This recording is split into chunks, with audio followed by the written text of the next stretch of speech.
So I did see that college football leaders continue to meet about potential playoff expansion. 14 to 16 teams being discussed. 4 auto bids for the ACC or for the SEC, for the Big Ten, 2 for the ACC and the Big 12, 1 for the Group of 5, and then 3 at large is the latest that I saw. What happened to the sport I loved? I don't know, man. What is this? Like, why? So the original proposal is that they 14 and they're going to get rid of the auto seating, the seating, right? The conference winner stuff, which I'm fine with that. Just put the 14 best teams in, right? But now if you're pulling 4 from 2 separate conferences and like everybody else is getting scraps, and like Notre Dame's got 1 spot that they're up for. It's like 1 at large / Notre Dame for 1 spot. And it's like Notre Dame can probably get there every year, but it's just creating this gross hierarchy where it's like 4 conference teams get in, huh? And it's like when we would get those BCS games where 8-4 Florida is going to the Fiesta Bowl, and you're like, what are we doing here, right? Like, what are we doing here where we're assigning the number of berths on, how much money your conference generates, which is essentially what they're doing. So I don't know. It's so dumb. Did this proposal have the elimination of those championship games? I didn't see anything about an elimination of the championship game, but that would be, another. Okay, so when it comes down to this, last year I felt like the main issue was the lack of movement and feeling of impact for the championship games. For the conferences that felt like if you won it, you're in, and if you're not the winner, you're out, that felt impactful. But then there was a lack of changing in the seeding for the conference championship games for like the Big Ten or what have you, because those teams just simply didn't deserve to drop under teams that didn't play in championship weekend. They played an extra game. I mean, felt like that was a real issue. But with this, Oregon fans are really sad. Well, Oregon fans are really sad that Ohio State got a quote unquote easier draw. Right. Exactly. There was some serious issues, but I just don't think that a 14 to 16 expansion would solve. It would almost create an even more problems that we don't foresee, because we don't even know 100% exactly what all of the issues are in the 12-team playoff. Like, we gave the 14 playoff a real shot, man. It was around for 10 years. Yeah. Like, that got its chance, and we knew exactly what was wrong with it. And then when they moved to 12, they probably should have moved to 8 first. But when they moved to 12, we saw all these different things, and we try to forecast as much as we possibly can in college football, but it's almost impossible to do without these games to be played. And then after 1 year, we want to move to 14 to 16 and then potentially keep these conference championship games. I mean, I don't know if that's well. And if you go to 16, I mean, why are you stopping there? Right? I mean, yeah. In life, you hate hearing the argument like, if you start, it'll never end, or if you slippery make slope. One, yeah, exactly. And it's just like sometimes it feels like it applies, other times it doesn't. Right now, it feels like we're sliding down that slope, and it won't stop. Like, this is starting to get to a point where, like, I have no argument now to it stopping at 16. I mean, there's like 100. What's the number for FBS teams? 130 or something like that. 130. Yeah, it's a massive amount.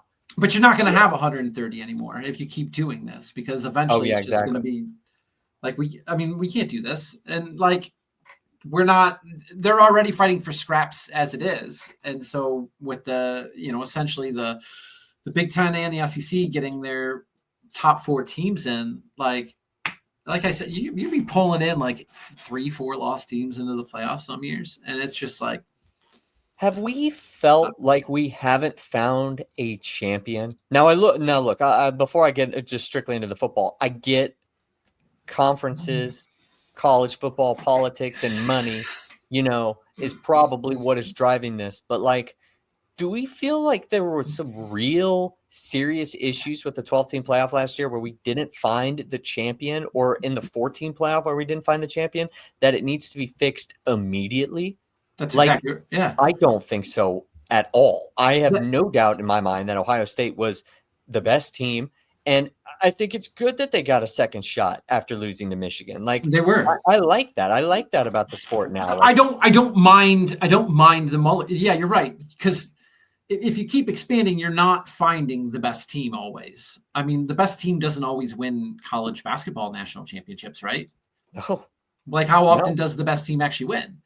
And how often does the best team actually win the Super Bowl?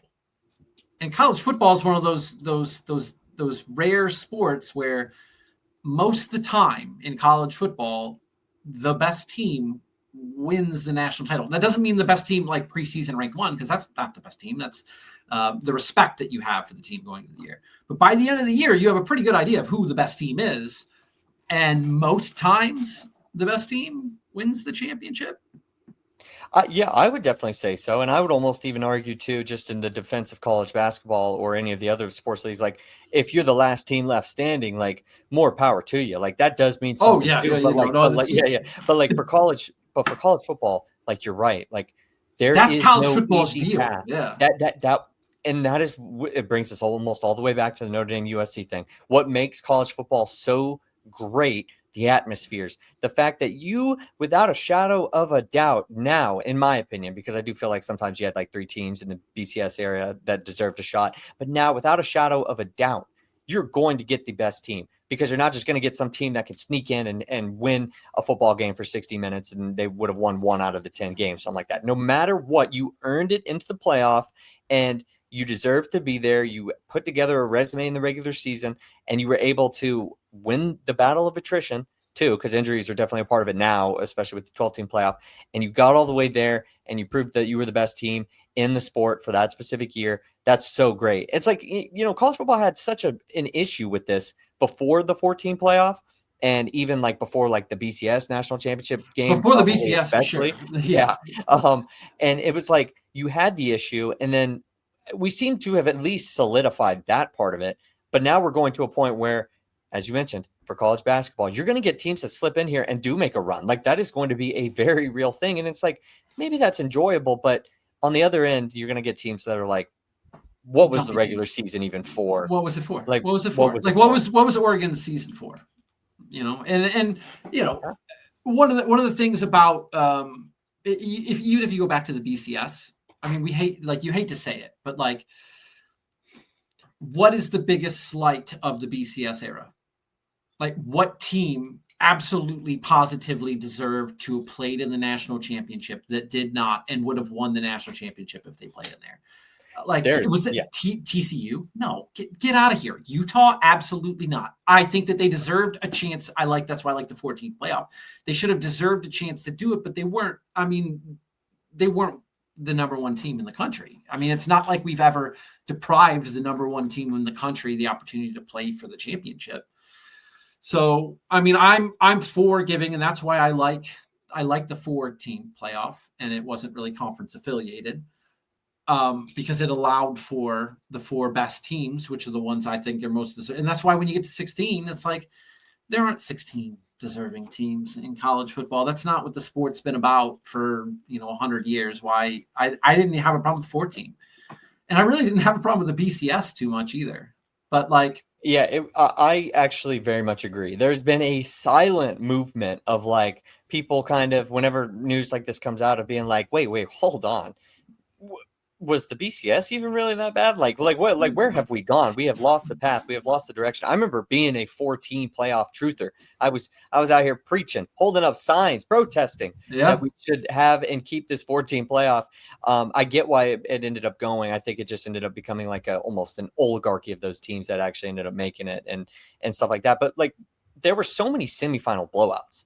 Like there was absolutely, plenty of times, and there were respectable programs too, like those Oklahoma teams. Couldn't play any defense, but and they were. Notre Dame was on the receiving end of 2 of them, and we just Exactly. justify that by like Notre Dame in both their games. Yes, they were blown out, but they were blown out by less than the eventual team that national championship played in the championship. Whether it was Clemson got beat by more than I think Alabama did to us, and then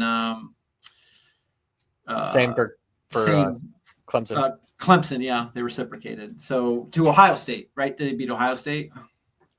I can't. Yeah, something like that. But yeah, yes, I believe they so. were on the receiving end of worse blowouts each team. So whatever. But I mean, Notre Dame shouldn't have probably been in a BCS championship that game. It's nice they got the opportunity, but they should not have. I mean, Notre Dame this year should not have been in a BCS national championship game. You lost to Northern Illinois. NIU. Yeah. That should be disqualifying in a BCS era, and it would have been, but they're not, because it's not the BCS era, and they got a shot and they went and they won. But they were good the rest of the year. It's not like they were. I mean, Ohio State in 2014 lost to a middling Va-Tech team at the start of the year and bounced back and won the Natty in convincing fashion over Alabama. I think we got to keep finding that semifinal sweet in spot, Oregon. that middle of the road solution. That is where the mulligan should belong. Maybe not so much in the playoffs when, or not 2 or 3 mulligans, but not so much as you get into the point of like, we don't want to see nothing too crazy. And then also, I'm fine with a mulligan, but I don't need you're not taking 2 or 3. Like if I'm playing golf with you and you want to pull a mulligan because you shanked one off into the swamp off on the the side, I'll give you a mulligan. But if you shank another one into the swamp, I am not giving you a mulligan. You are dropping that puppy and you're hitting from there with a stroke penalty. Like, I'll give you a mulligan, but I'm not giving you 2. And that's what I don't like, is now we're talking like we're already at 2. And now we're talking about, well, I'm going to give you 3. Now you get 3 mulligans. And it's like, yeah. USC's ducking Notre Dame and it's expanding with a guaranteed 4 Big Ten teams and they're ducking. It's just like, and also here's my thing with this expansion too, is I remember when it was 4 teams, I was kind of like banging my fist on the table and saying like, look, the sport will catch up. So everybody was like, oh, it was lopsided at the top. And I was like, well, we're going to actually end up getting a point where there are like 6 deserving teams. And like those top 6 teams are going to be able to play the top 2 teams, there's Clemson, Alabama for a minute there. And it was like, they're going to be able to make these games close. And it seemed like the 14 playoff was propping up some of those programs to the point where it was tougher to catch them, unless those other teams got a shot. And now I think as time goes on, I think college football will be able to adjust to a 12-team playoff. We won't see the blowouts that we saw in the first round because of the NIL era and the transfer portal, everything like that. And the sport will have a chance to catch up. But right now where it's at, like 1 year was not enough. Like we will just be saying the same thing again in the first round next year if there are 16 teams. And that is, why did we need to see this? Genuinely, why? I have a question for you. Okay. This one's going to cut deep. Do you think that UCF would have won the national title in 2017? Of course not. No. I was just checking because I needed to get a baseline, right? So because UCF is one of those teams that I think that's why I like an 8, because I think that they were a team that was jobbed from a playoff appearance. I don't think that they would have won the national title, but I would have loved to have seen them get a chance. But because they didn't even have the mulligan, man, they just didn't get a shot. And so that's why I'm okay with it expanding beyond 4. If we're going to do it, that's why I wanted 8. And I'm like begrudgingly at 12, and I don't love 12. But now 16 or even 14 is not, it's just 14 is a placeholder. 14 is like you're dipping your toe in the water before you go to 16, right? You're not going to stay at 14.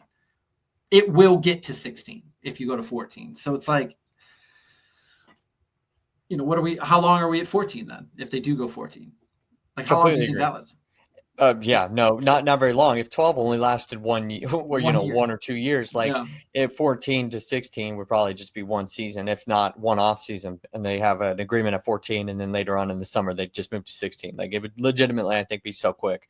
I'm glad you brought up UCF. One thing about that is like if they had made the playoffs in this era or in an 18 playoff era, like they would have had that upset over Auburn or something. But that also kind of does bring the next game, which while you may have an amazing moment in college football in the first round, they could have just proceeded to get crushed by the next team following them. And it's just like, that's not good for the sport. That's not good for the product. I want to give these teams plenty of chances, but just some people, you just got to recognize if you're the 16th seed, like the odds are right now as college football is, we don't have enough parity for that to even be an interesting or entertaining game. And it's like at a certain point, I always thought it would be great for the sport for those teams to have shots, but not that far down. And it does end up, in my opinion, hurting the sport. Like that weekend of college football where the first round of the playoffs like weren't good. It was more so fun to see. And I think a direction where the sport can kind of catch up is parity wise. But like if 3 years from now that doesn't get fixed, or we're at 16 teams and we're wondering why that's still happening, that's just simply not good for college football. Like if take Indiana, for example, right? So Indiana has maybe the best season in their program's history. And they got to go to the playoff in this 12-team format. You played a Notre Dame team that absolutely steamrolled you. And other than like the garbage nonsense at the end with like the third stringers in there and the onside kick and the whole nine, right? They didn't do anything all game. And is that better for your season to, remember your season getting blown out by Notre Dame? Or if you would have went 11-1, and then you go to a good bowl game, and then you win that bowl game and you end the season 12-1. I mean, what's the better alternative? Just getting dog walked in a first round playoff game, or playing, a memorable win at the end of your season, if you're one of those programs? I mean, that's such a great point, and it's not something that honestly I had really thought about. Like, it is so much better, because the way that season ended for Indiana was just felt like that they were more so. It was in everybody ganging up on them, telling them that I told you so, or Kurt Signetti's like stock is dropping, or Indiana clearly didn't have the players. See, we were right. Like they're not on that level. Like if they had just simply gotten a bowl game that nobody watched and half the players sat or if out, it was a good bowl game like UCF, right? The team that got in over UCF, ultimately was Alabama, right? They were the 4 seed despite losing earlier in the year. But then UCF goes and they play Auburn in the Peach Bowl, and what's the biggest win in UFC program history? Is it not number 7 Auburn?